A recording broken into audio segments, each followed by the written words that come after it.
Hello everyone, welcome back to my channel. If you are new here, hi, my name is Monica. I like to post anti-MLM, life, and some true crime content here on this channel. So if any of that interests you, make sure to subscribe if you'd like to stick around. Make sure to also like the video. And today, my friend Savy from Savy Writes Books and I are going to be reacting to this character named Tony Robbins. He is known to be a motivational speaker, I guess you can say. This was at the request of someone in my anti-MLM Facebook group. They had tagged Savy and I in a pro network marketing video by this Tony Robbins person. And we decided, let's do a little further digging. Then we were tagged in something on Twitter. I believe by Pink Victim was the one that tagged us with some other stuff that has surfaced as well. So there's a lot to unpack here. So part one is on my channel, part two is going to be on Savy's channel. I do have to issue a slight trigger warning for, I want to say probably the second half of my video. The reason why is because there is talk of topics that are discussed in the Me Too movement. So if that upsets you, I would highly recommend only watching the first half of my video. And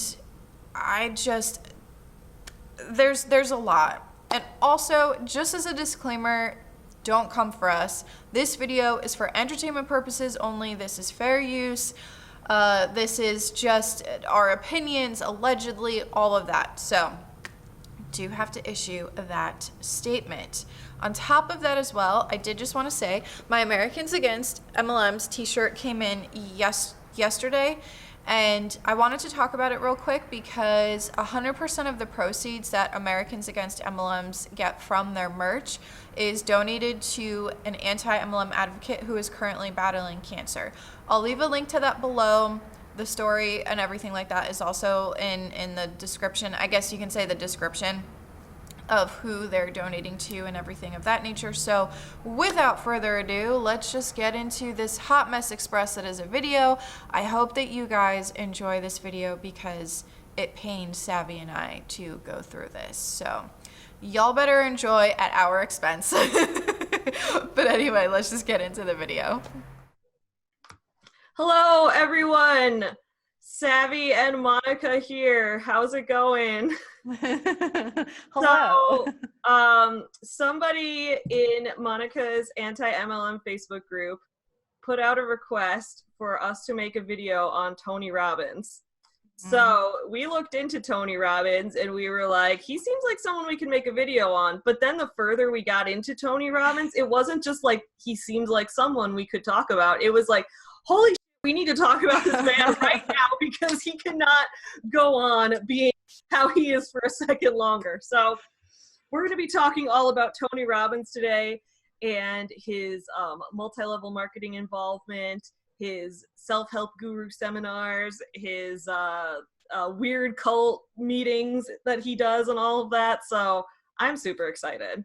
Mm-hmm. And don't forget the Rachel Hollis thing that you said on Twitter. Oh my God. So if you guys saw, I put out a video on my channel that was a review of Rachel Hollis's documentary Made for More. And now that I've watched Tony Robbins' documentary called I'm Not Your Guru, now that I've watched that, I'm like, Rachel just copied him. Like, there was he would say something, and I was like, that quote sounds familiar. And I'm like, Rachel plagiarized it from him. Guys, last Friday, I just put out a video about Rachel plagiarizing. That's my second video, or no, my third video about her plagiarism. And now, yet again, I'm finding even more quotes that she stole. I shouldn't be surprised, but it just keeps happening. Yeah, it's a little intense. All right, so for everyone watching, we decided to start with a video called Tony Robbins on the Power of Network Marketing. So I'm going to put it up on the screen. Okay, great. So we've got Tony Robbins on the Power of Network Marketing. So we are going to watch this video and just react to it. And I hope you guys enjoy because okay, first of all, I think you know more about what's his name, Eric Worre than I do.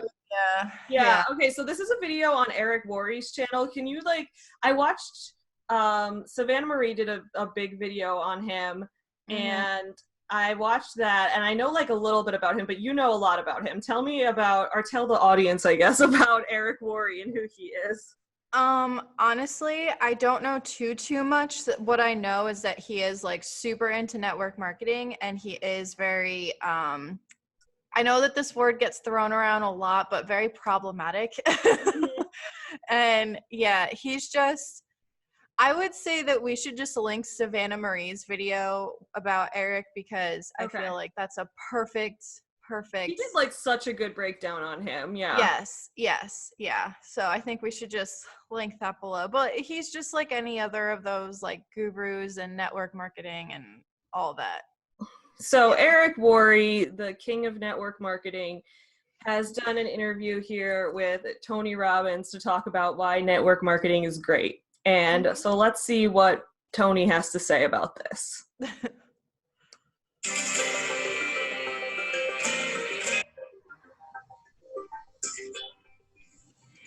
Hey everybody, this is Eric Worre and welcome to NetworkMarketingPro.com. Well, I just had an amazing experience and I'm going to share it with all of you. I just sat down with the one and only Tony Robbins talking about network marketing, how to succeed, how to become financially free, and what you can expect to learn, what kind of a breakthrough he's going to be bringing at the GoPro Recruiting Mastery event.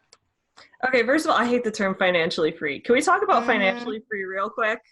Yeah, that pisses me off. And it's so common in MLMs to talk about like the financial freedom and all of that, because we all know, according to the FTC, 99.7% of people either make no money or they lose money. So when they talk about in network marketing, MLM, they're also, Alonda over at the Recovering Homebot told me that they're now calling it, I think, social networking and social retail networking or something like that. They're trying to come up with all these crazy terms. Because so people all know what network marketing means now. So Yeah. they're like, I don't want that. So it'd be like, oh, well, we're social retail marketing, actually.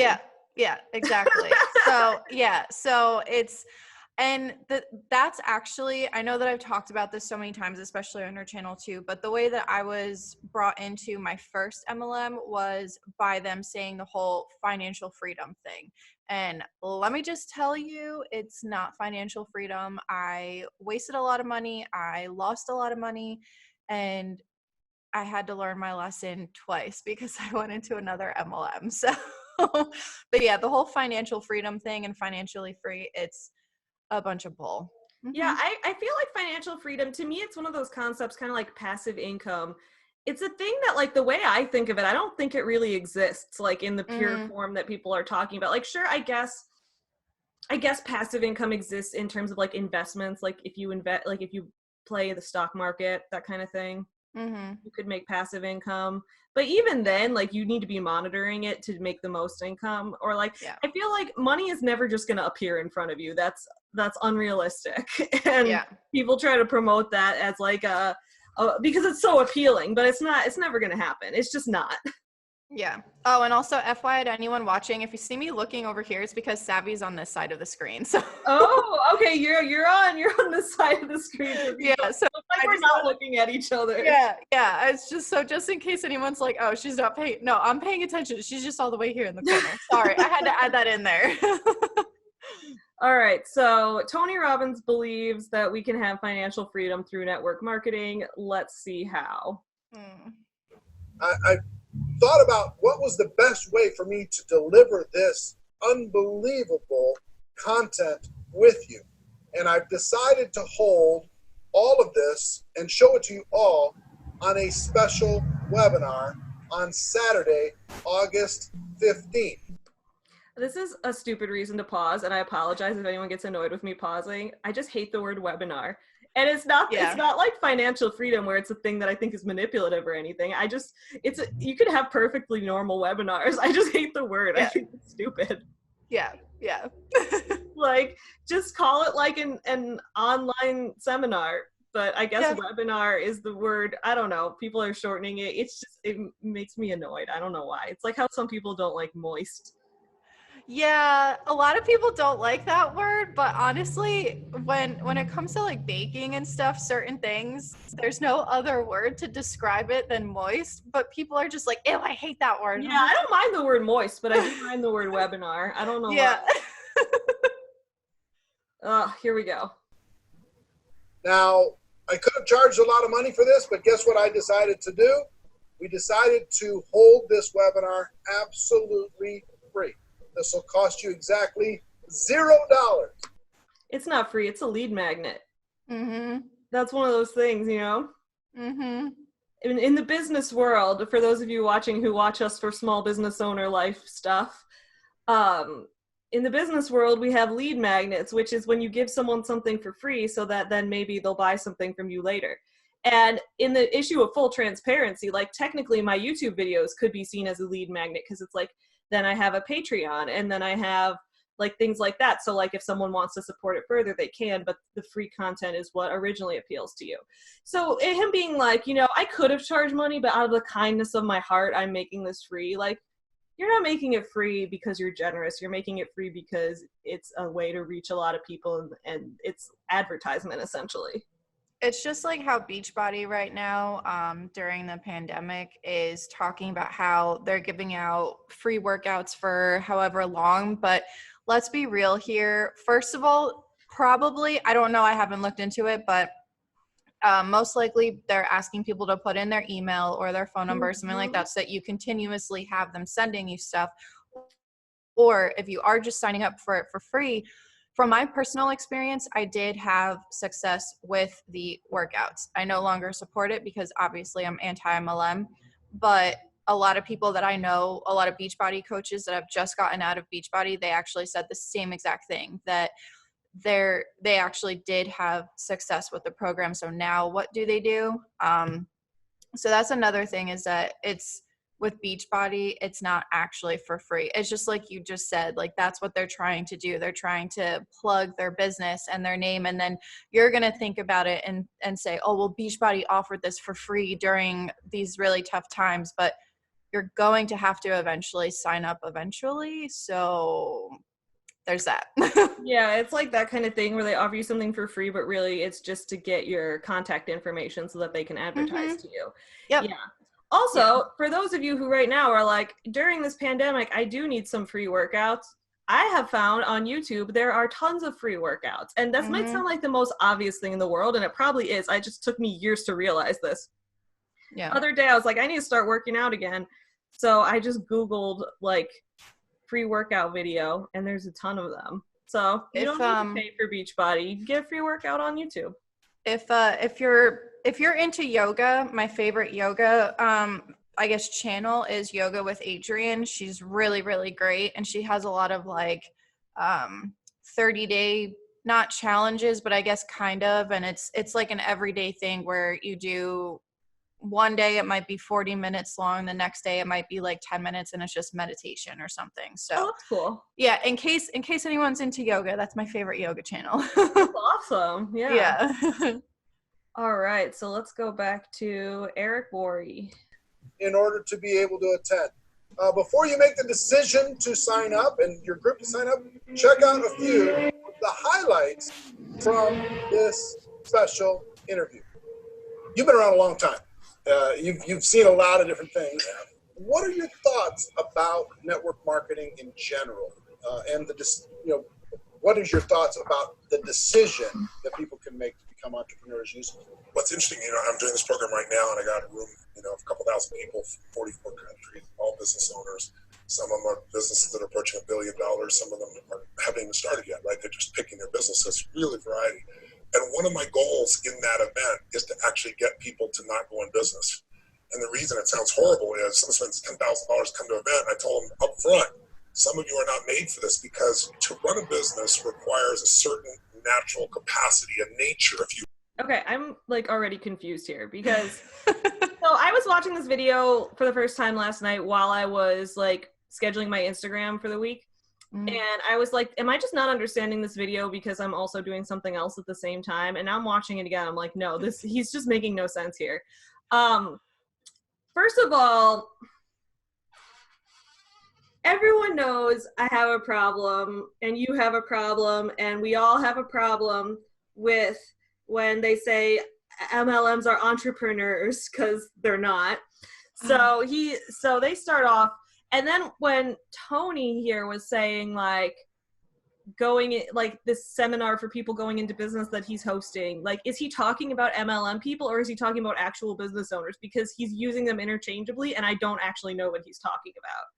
I think he's trying to use it interchangeably, but because he's on Eric's channel, I think he's trying to target it towards network marketing. Oh, okay. So I think that it's being used interchangeably, but like I said, this is a network marketing video. So because he's not like, yeah, how like at like one of Grant Cardone's like 10X conferences, he'll have, you know, there's MLM people there and there's like real estate people or whatever, and everyone's just kind of there together, and he's like, you're all business owners, which is false. Okay. Yeah. I don't like when people call MLMs entrepreneurs. Yeah, don't even get me started on that. Yeah, go on all day about it. And I just, disclaimer from both of us, like, neither of us have a problem with individual people who sell for MLMs. Like, for the most part, they have good intentions and are not like trying to scam people. But like, it's just like the appropriation of the term small business owner, right? Selling a product for a big corporation and distributing them and being beholden to their policies and guidelines, and also having to like pay money to them. That's not what small business ownership is. Yeah, and he'll actually say something, not to like ruin it, but he'll say something that's going to piss both of us off. Oh, of course he is. Of course. I'm not surprised. I almost screamed, but yeah. Okay. I'm ready to scream. If anyone here has seen the video I did, I think it was part 2 of my reaction to Rachel Hollis's speech at the doTERRA Essential Oils Conference. It's like towards the end, I actually like flew off the handle because she did a speech and she's like, you are a small business owner and small businesses are the backbone of America. And I was like, no, you did not. You did not. For those of you who are new to either of our channels, Monica and I are both small business owners. Yeah. He runs a CBD store. And I run a business that produces books and plushies based on real rescue dogs. Both our links are in the description below. We run real small businesses, and I just cannot take it. Yeah. All right, here we go. You would, besides skills that you learn. And it's the ability to handle risk. It's the ability to handle stress. It's the ability to do a lot of different things. And you have to be able to manage finance. Most people, they have some of those skills. And that's why every year, 50% of businesses that start are out of business. You know, you look at over any, 5-year period of time, 80% are out of business. And over a 10-year period of time, only 4% make it. Okay, these statistics, again, I feel like these are not MLM statistics. These are like actual business statistics, and he's just applying them to MLMs here. Like, do 40% of businesses fail? Like real businesses. Like 99.7% of MLM distributors fail. So the statistics are kind of a lie right here. Yeah. Agreed. Yeah. Okay. It doesn't mean that they're making any money, right? That just means they're still standing. 96% fail, and after 10 years, you're set, right? No. Look at Lehman Brothers, right? Around for a century. They combined $1 trillion in revenue over that century, and they're gone. So the world, technology changes, products and services changes. It's so competitive. So to really be successful, it's a really unique situation. What's beautiful about network marketing is you get all the benefits of being an owner, but you don't have to be worrying about supply chain. You don't have to be worried about it. That is a lie. Tony he lied to our faces right there. Yep. You get all the benefits of being an owner. Monica, as someone who has both worked in an MLM and has owned an actual small business, tell us about how you don't get all the benefits of being an owner. You definitely don't. So, okay, first of all, in our store, for example, we have control over pricing. We have control over the products that we want to sell. If we want to introduce new products, we can do that. Of course, it's going to cost a little bit to be able to develop a product and stuff like that. But if we want to carry new products, we can do that. We can have a sale whenever we feel like.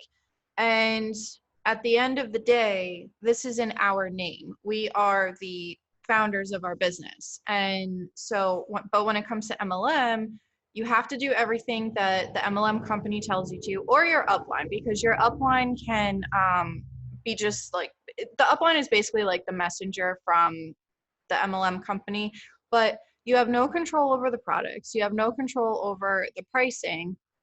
If you want to give out free samples or something like that, it's on you. I mean, of course, at our business, it's on us too. Like we have to, that would come out of our, pockets, I guess you can say.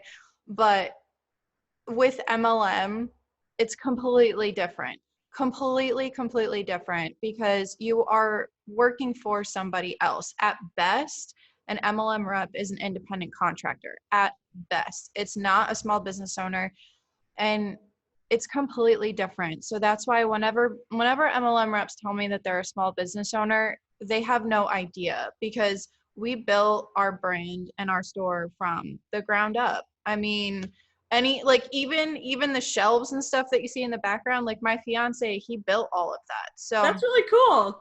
Yeah, so that's why he's very good with his hands. Yeah. But yeah, so like this is all ours. This is our work. We opened the doors to our business, and the first day or two, we had maybe one person come in. Now it's different. Now we have people constantly coming in. But when it's more fulfilling as a business owner right now, in order to be able to say, this is our own thing. I'm not working for somebody else. I'm working for myself.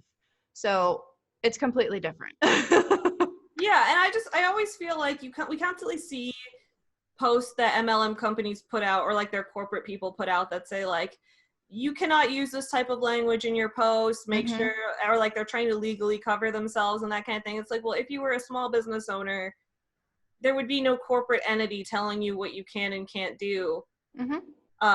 Like obviously if you're in a business that's regulated, like something like food or medicine or something like that, there's like the government will tell you what you can and can't do. But in terms of like, there's the fact that there's a CEO of the company who isn't you, like you don't have the same rights of ownership as they do. Like the CEO of, like, I don't know, Amway could turn around tomorrow and say, we're going to sell this company to Google for $2 billion. Bye, everyone. They could if they wanted to, because you don't own your business and you'd have no control.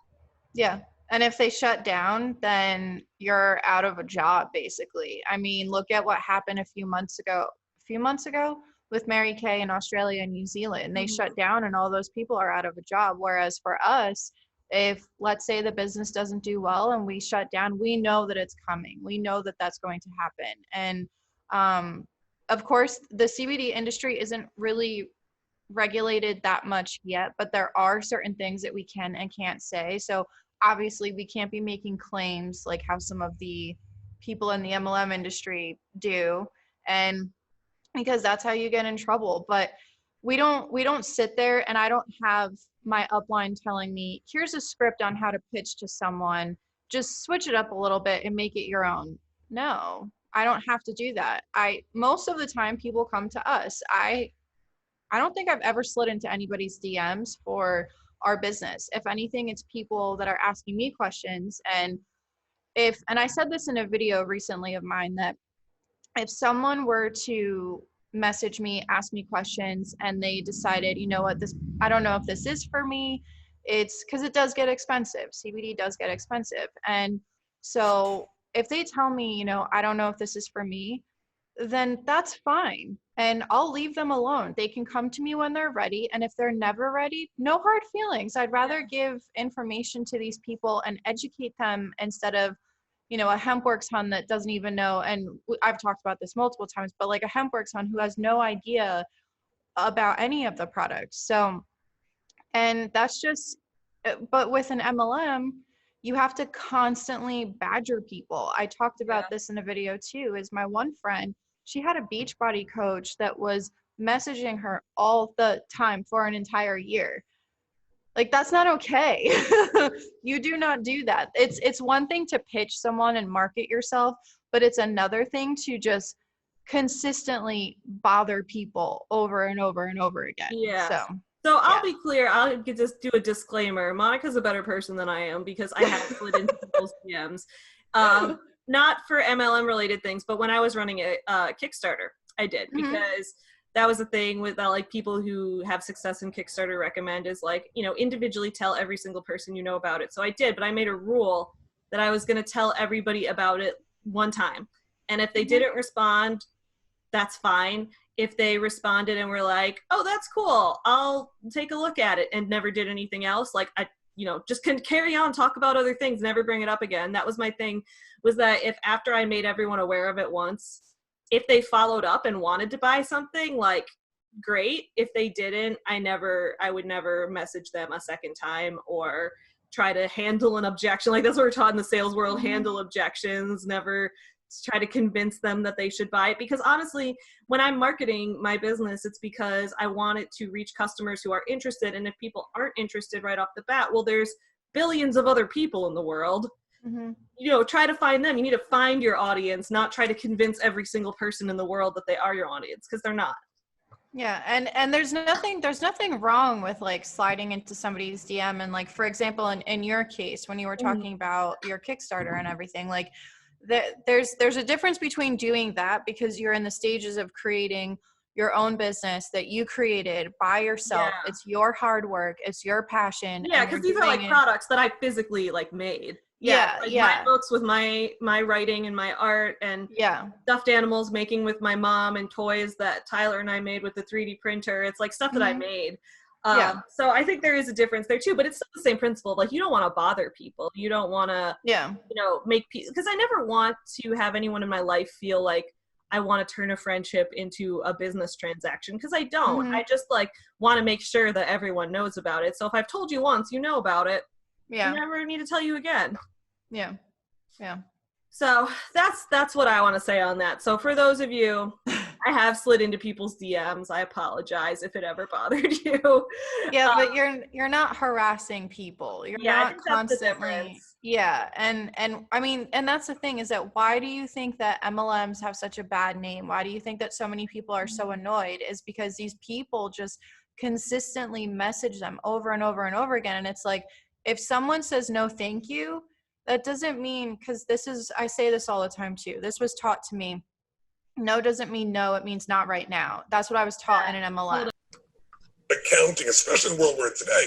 I mean, network marketing used to be a little bit more different, but today with technology, you can know what's happening in real time. The companies have already set up the software, they know what happens. So it's really picking the right company, and there's a lot of great companies in that area. And it's really realizing that you're really a value creator. If you can go out and add value to other people's lives, if you can just introduce people to a product or a service that a company represents that truly is extraordinary, some products and services can't just be thrown up on Amazon. They need the story to be told. And if you Okay, so he's talking so fast, I can't even unpack everything. The first thing I would say is that he's like, network marketing used to be different, but now with technology, I mean, I think objectively, network marketing is worse because of technology. Like, if 50 years ago you wanted to be an Avon lady for your neighborhood, that was essentially like a franchise opportunity. It was the same as kind of like you had a sales territory. But if you have social media and Amazon and online sales stores and all of that, like, you have infinite competition. So I think it makes it worse. Yeah. And also, like, when I was looking into Tupperware, I did a video on them. And when I was looking into it, honestly, it looked like that was the MLM that really, what's the best way to put it? That really kind of made me think about how there was a point in time for MLMs back when women weren't really in the workforce, back when women were told to stay home and be moms and be housewives. And I think that back then there was a time and place for it because this was their way of being able to contribute to the family and being able to be around adults and not screaming children all day long. But Which is a fair thing to want. yeah. Whereas nowadays, the fact that we have the world at our fingertips, and nowadays the way that MLMs are being marketed is you can stay home with your kids. So it's almost like we're backtracking a little bit and we're going back to how's the best way to put it? Back to how life was before the MLMs back in the day. Am I making sense, or am I Kind just? of, yeah. Well, I think what you're saying makes a lot of sense. The idea that like when MLMs first started, they were really more of a direct sales thing than an MLM kind of thing. Mm-hmm. And so like, I feel like back in the day, if you were going to sell like Mary Kay or Tupperware or something, you didn't like, your main focus was just having people in your neighborhood over to buy it if they want it. And Yeah. you would be the only person in your neighborhood selling it. You weren't trying to sign up other people to sell it. Yeah. Whereas like now there's so much push on recruitment, and then there's just infinite competition. The market's immediately oversaturated. Mm-hmm. So Yeah. I think that it's definitely worse now. Yeah. Plus, I like, agree. there's less demand for it. So, like, I think that the reason that a company like Mary Kay could have been successful, like, 40 years ago, Mm-hmm. if you wanted to buy makeup and you lived in the suburbs or in a rural area, you either could drive to the store to buy makeup, or you could maybe have a lady in your neighborhood sell it to you. Now there's infinite like places on Amazon you can buy it. You can buy like order from like Sephora online and stuff like that. So there's really no shortage of ways to buy things. So the demand for to buy something from someone close to your house isn't there anymore. People can already do that with the internet. Yeah. And also, I mean, look at how many in like the beauty community, for example, on YouTube, look at how many of those creators have made their own makeup line too. Yeah. So now it's almost like now there's like an abundance of all of this instead of, and I get what he was trying to say with the whole, the story has to be told or whatever, but if you go on a bunch of these websites, there's usually a video that talks about it, or there's an about us page or something like that. So yeah, you might have to have someone tell the story per se, but that's what YouTube's for. That's what videos are for now. That's what the internet is for. Yeah, I know. I have to give credit where it's due, like when somebody, even if I don't like what they're talking about, if they say something that's correct. So like his point about you need to tell a story to sell a product, I mean, that's true. He's not wrong about that. That's good marketing advice. So like for anyone who's trying to sell products, telling a story, getting your audience emotionally invested in what you're selling and like connecting to them on a personal level, as opposed to just being like, look, here's a thing, right? That does help a lot, because as humans, we connect to each other emotionally over those kind of things. Yeah. So what he's saying isn't wrong. It's just like applying it to multi-level marketing. Also, because like there's not really as much of a personal connection with that, I feel like.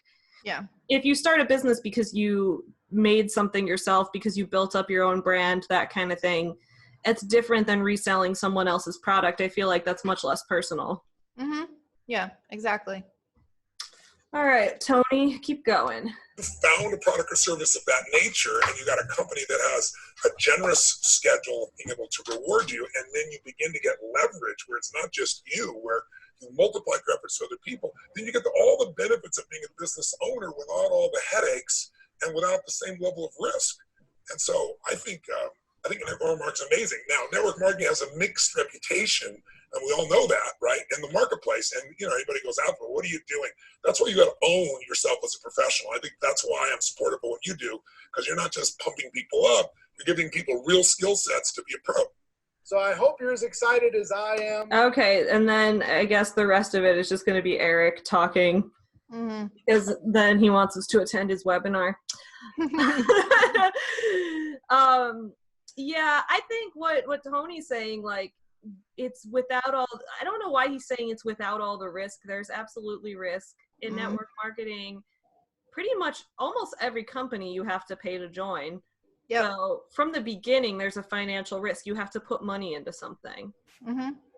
And the problem is that some of these MLM reps, they'll say, if you really want it, then you'll put your last penny into it or something. Oh God. Yeah. And it's like, okay, so I'm sorry, you're pitching to a single mom, for example. Let's use this as like a scenario. You're pitching to a single mom who has 3 children at home.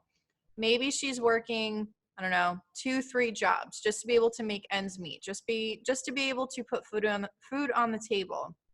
And you're going to pitch her this opportunity, and you're going to tell her that $200, that last $200 that she has in order to put food on the table for her children, put it towards your starter kit because you're going to make so much more.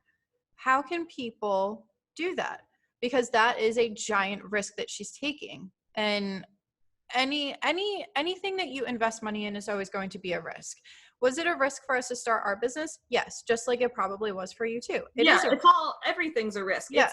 It's not my problem that he's saying that starting a business has risks. It's my problem that he's saying in MLMs there's no risk. Yeah. There's risk in all of it. He's just being, what's the word I'm looking for? Not genuine there. Yeah.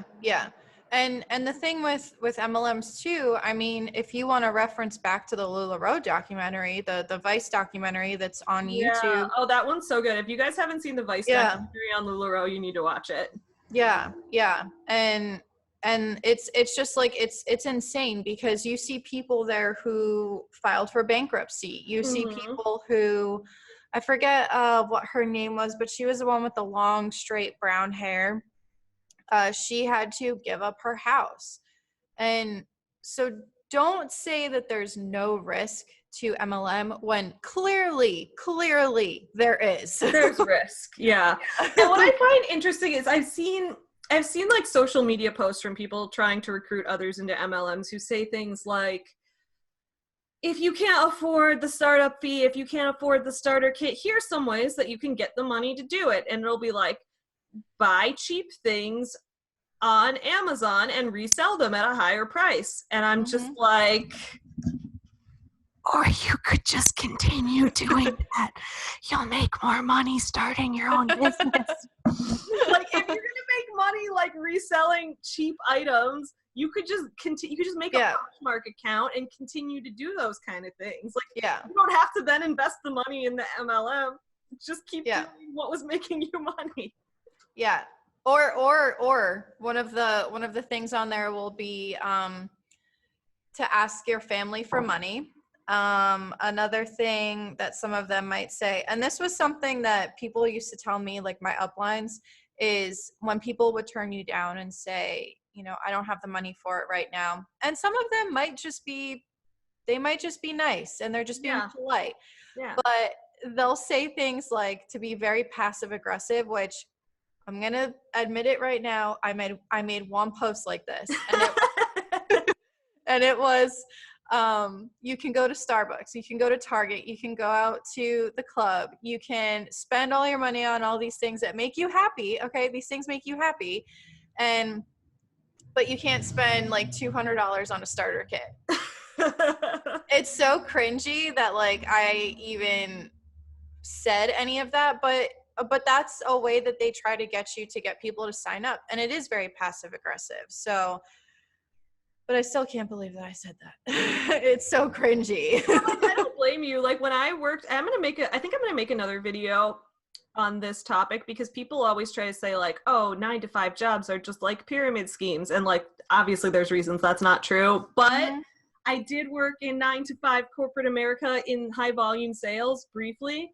And there actually were a lot of MLM parallels, not in the payment structure or the company structure, but in terms of how people teach you to sell a product and how people try to indoctrinate you with the idea that everybody needs what you're selling.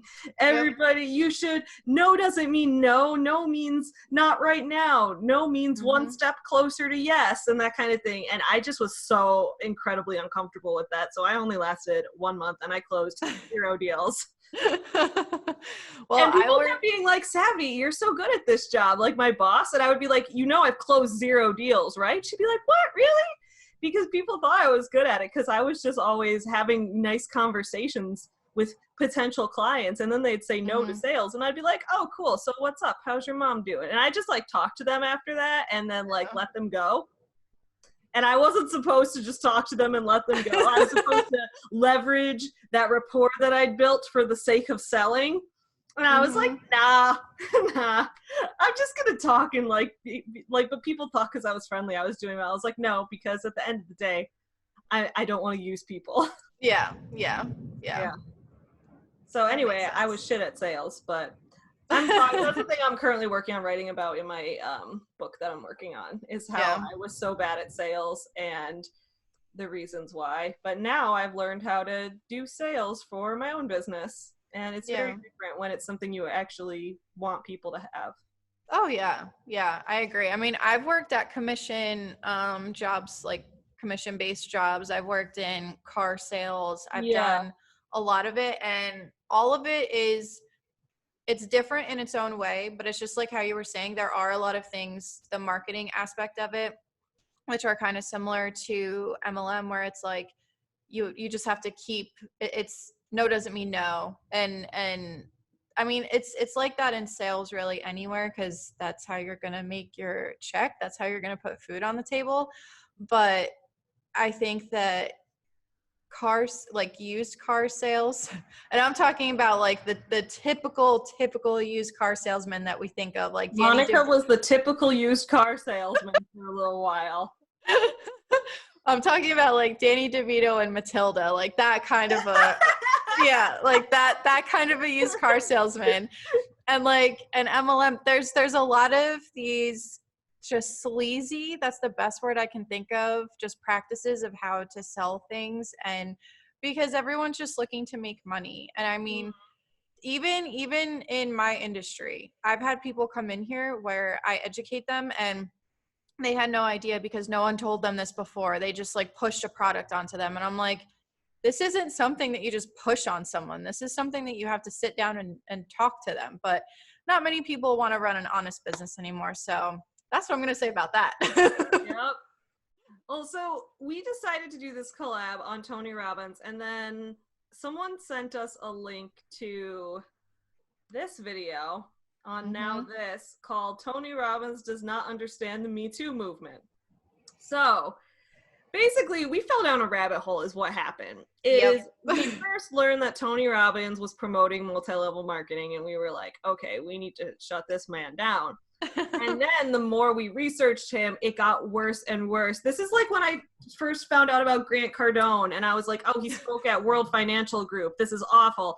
And then I looked into it, and it was like, oh, he's also stalking women. He's also running a cult. He's also selling like unlicensed health supplements. And I'm like, oh my God, it just gets worse and worse and worse the further you look.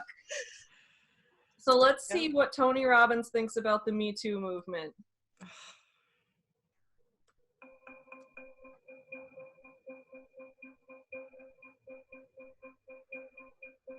You use the Me Too movement to try to get significance and certainty by attacking and destroying someone else. You have to go out and announce all you've done.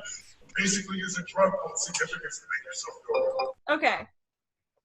I don't understand what he's doing here, because is he talking about people like making false accusations? Because if you're making true accusations, you wouldn't be doing it to gain significance. You would be doing it to take action against someone who committed a crime against you. I don't understand what point he's trying to make here. I don't know. And I mean, don't get me wrong. There are people out there that have falsely accused, and I understand it does happen. Right? False accusations happens. happen for every crime. It happens. Yeah. It does happen. But for you to generalize on an entire movement that started with women finally speaking out, and this sexual assault and all that also happens to men too. We know that. It can happen to literally anyone. Yeah.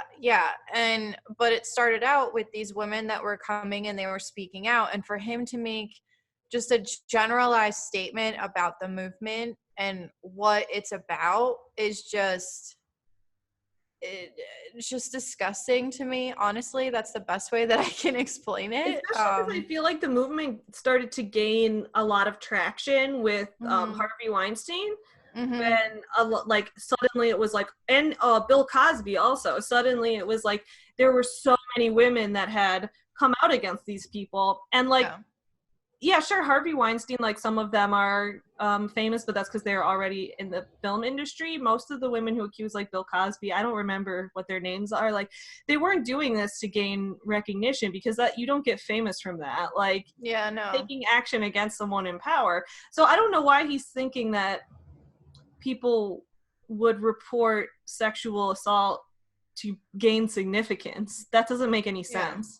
And also another thing to add to that too is because people still victim blame in 2020, they still victim blame. Oh my God, they do.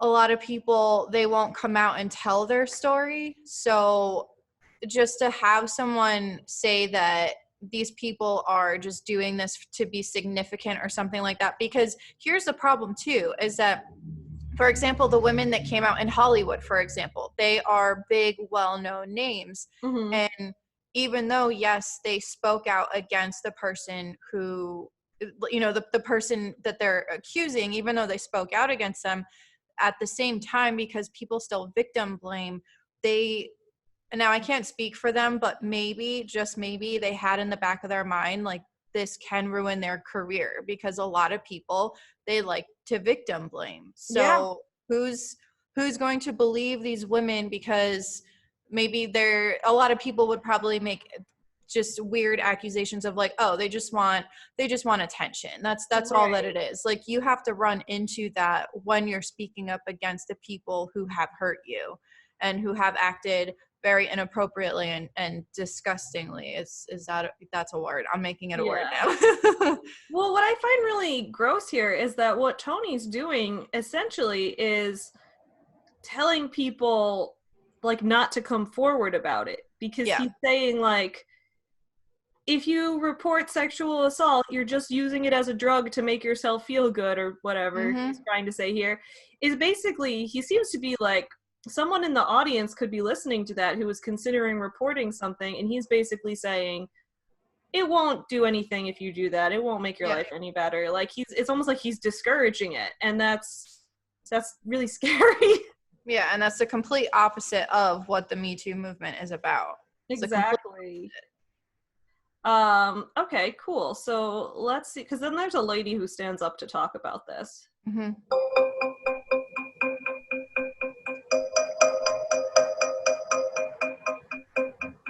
think you misunderstand the Me Too movement. Look at these people and see what is empowerment. Anger is not empowerment. What you're seeing is people making themselves significant by making somebody else wrong. Okay, so it's like you're making yourself significant by making somebody else wrong. What? It's like they were wrong. You didn't make them wrong. They were wrong to do that to you, and you're seeking justice for it, or like seeking that someone should be legally held responsible so that they don't do it again. Yeah. I don't like, what does he mean by making somebody else wrong? And that's like such a victim blaming thing, to be like, why would you blame someone else for this happening to you, or that kind of thing? It's because someone else did it. Like, because sometimes it really is someone else's fault. Yeah.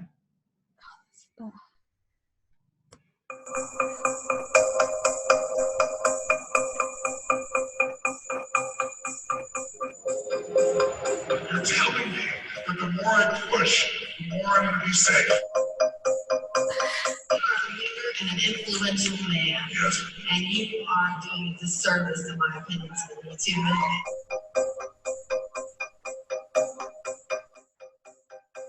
Okay, before we get into someone not hiring a woman because of her looks, Tony, and this is what I feel like we'll see even more in his documentary, Tony is one of those people, and I've noticed Rachel Hollis do this too. I feel like all these gurus do it to an example, which the idea that like they're kind of acting like therapists even though they're not therapists.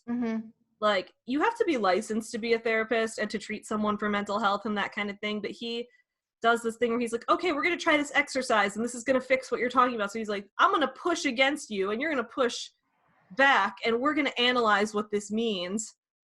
And it means like, get the F away from me. Right? If you push back, it's like, please stop walking. Yeah, like get away from me, please. That's right? what that means. It's not that deep, dude. Yeah. All right, so let's see about this person who didn't get hired because of her looks. Mm. A very famous man, very powerful man. He's saying how stressed he is because he interviewed 3 people that day. One was a woman, 2 were men. The woman was better qualified, but she was very attractive, and he knew I can't have her around because it's too big a risk, and he hired somebody else. I've had a dozen men tell me that. Is too big a risk for what? Keep your pee-pee in your pants, guys. Exactly, it's like, is too big a risk?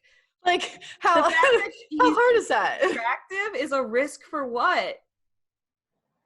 To get a little handsy, I guess. Like, what is he saying? Like, I'm sorry, but if a woman is if she's more qualified for the position, she is supposed to get that position. She is supposed to get hired. Yes. But I guess these guys, they get nervous that because she's so good looking, why are you looking at her looks to begin with? Look at her resume. Look at her experience. Yeah. And what I don't get here is, like, he's trying to, like, I don't see how these things tie together. So here he's, like, talking about how you don't want to use this movement to gain significance for yourself. And then he's saying, because of this movement, this man I know would not hire a woman because she was too attractive. It's like, what does that have to do with the movement? If he thought she was too big a risk, that would mean too big a risk for himself to do a bad action against her. Mm-hmm. And the movement just means that she would report it. Yep. So, like, he's saying that because people are now holding other people accountable for sexual harassment, that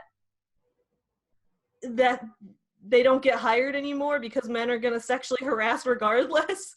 Yep. Like, what? Yeah, I know. It's just mind-boggling. When I watched this, when who was it that tweeted this to us? Pink Victim, I think. When I watched this, I was just in shock at what he was saying. And it's almost like he's deflecting. Like, it's almost like he knows that he's wrong, but he's trying to make it right. See, without women reporting these things, more women are likely to get hired. So it's more empowering not to report it. Because you'll get hired more often. You'll still get sexually harassed at work, but at least you have a job. Like, that's blows my mind that he thinks that's acceptable. Yeah. And then I was not at all surprised when I found that. This. 9 women have now accused self-help guru Tony Robbins of sexual misconduct. So, of course, Tony Robbins himself, if he comes at this from a mindset of, well, men are obviously just going to sexually harass women, so I'm just he seems to think that's just like an inevitable thing that happens. Well, here's the thing that bothered me about the documentary on Netflix is when I was watching it, I'm one of those people where I don't like to be touched. If someone hugs me, it has to be like a family member. Like, I don't want, I'm the opposite, right? I'm a hugger. I hug people, and it took me a really long time to get that not everybody's a hugger. So I would just like to publicly apologize right now to everyone who, in the past 2 decades, I have hugged when you didn't want to hug because I just ran up and hugged people because that's how I communicated.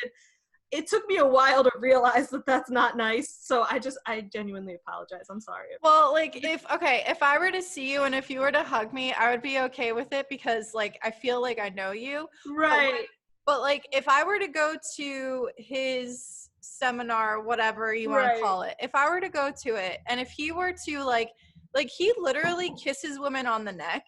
No. Or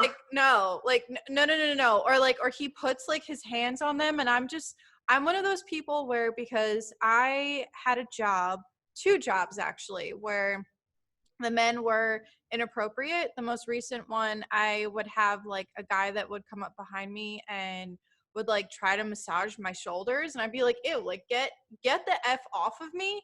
Okay. Like, first of all, rings on my finger, like, number 1. Yeah. Number 2, like, we're at work. What are you doing? And as soon as I started watching the documentary, I literally, like, it like skeeved me out. Like, it was just gross that people, even the women that are okay with it, or like the bonus thing that I don't know if you watched the bonus part. I watched Yeah, the you bonus did. video. We can go over the bonus video when we go over the documentary. There's a lot to unpack there. But All right, everyone. If you have watched up to here, thank you so much for watching. Make sure to hit like, subscribe. Let me know what you guys think in the comment section below. Check me out on all my social media. And I guess I'll see you guys next time. This is Monica reporting to you live from a highway. Bye.